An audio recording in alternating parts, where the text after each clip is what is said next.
Happy Earth Day, grade 3-4s. Today I'm going to be reading you the book, Our House is on Fire by Greta Thunberg.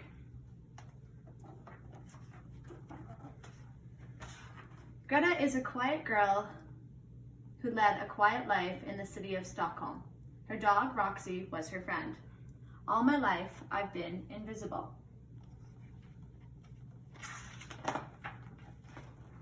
The invisible girl in the back who doesn't say anything. In school, she felt alone. Then, one day, Greta's teacher talked to the class about the climate, about how our planet is getting warmer, about how the polar ice is melting, about how animals' lives are threatened, and ours too.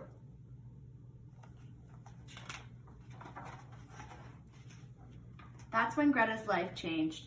She read for hours and watched film after film about our warming world. Greta could think about one thing for a long time.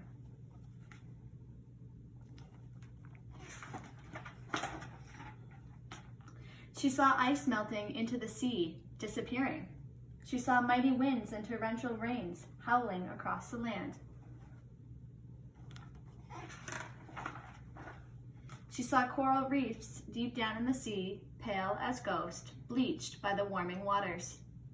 Greta saw living creatures everywhere, struggling to stay alive.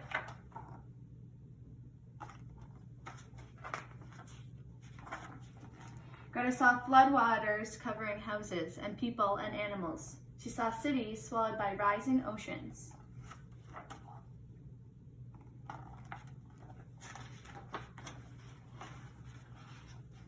She saw the smoldering sun scorch the earth, leaving it bone dry. She saw blazing wildfires racing through the forests. Our house is on fire.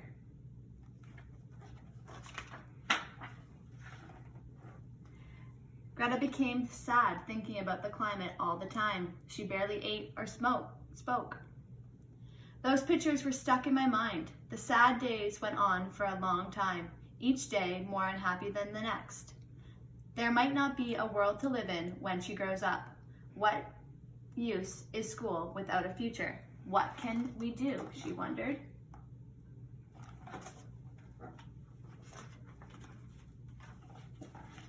Greta decided to go on strike from school for the climate.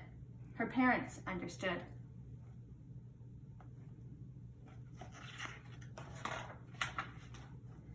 Greta skipped school one Friday and took her poster, School Strike for Climate, to the Parliament building to sit on strike.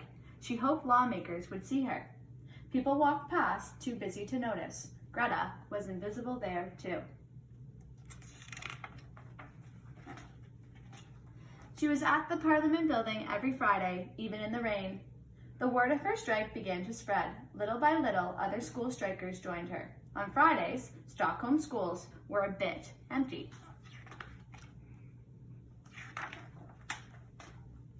More people started noticing the child strikers, and word spread through cyberspace about the Friday school strikes.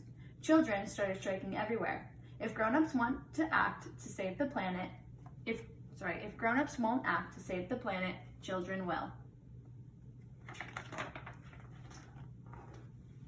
The girl who always felt invisible was asked to speak to very important people at the United Nations climate talk in Poland. Greta only spoke when she thought it was necessary. You say you love your children above all else, and yet you are stealing their future in front of their eyes. We need to keep the fossil fuels in the ground.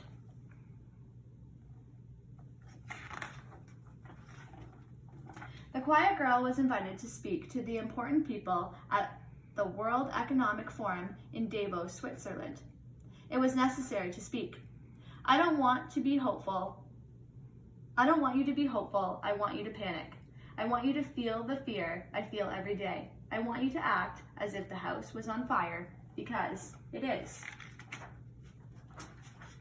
Greta's protest, all alone, sparked a worldwide children's march. Her quiet voice, joined by thousands of voices, became a roar.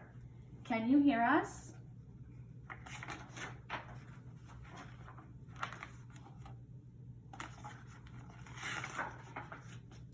What will you do? So that is your question. What can you do?